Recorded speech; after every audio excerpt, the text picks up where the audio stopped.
guess I've heard the wind tower people come up here and say they want to be good neighbors to live within Tama County.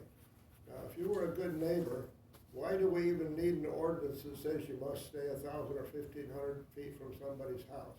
If the wind tower was a good neighbor, they would put that wind tower as far from anybody's house as possible, not as close as they could.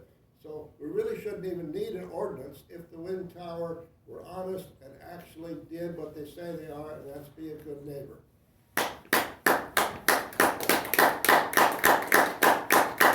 There's a lot of laws that way, isn't there? If you're just a good neighbor. But they promote it, that they are gonna be a good neighbor, so why not follow through? Just don't put them next to somebody's house. It's real simple. They got the power. It's signed. They got the power. Everything is in their hands to do anything they want. So just be a good neighbor instead of being somebody that you're gonna hate the rest of your life because they put it right next to your house. That's all I'm saying. I wish the wind tower people were here because they should do that on their own. Well, you should go talk to them. Well, They're not that far away. Over there in the old FSA building. That'd be a good question to ask them.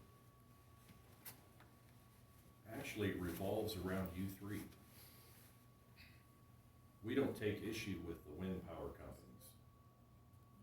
It's you guys have the authority to lay down the rules they need to follow. That's why we're here. It's got nothing to do with Salt Creek, it's got nothing to do with Apex. Well, That's just like I wouldn't take up anything with a speeder. Somebody going 75 down 63. My issue would be with the county. What's your speed limit? And how are you enforcing? And how are you enforcing that? That's the job of you guys here, is to lay down the rules that everybody plays by. That's what you were elected for.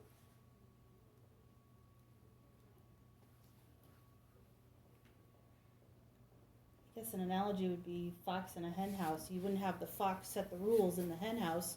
You would have the farmer, an outside thing, setting the rules so that the fox cannot take over or hurt any of the occupants of a hen house. I mean, it's kind of like that. You don't have the person who can benefit the most from any of the rules that they're making make the rules, because then the opposition has no way to have a voice in that.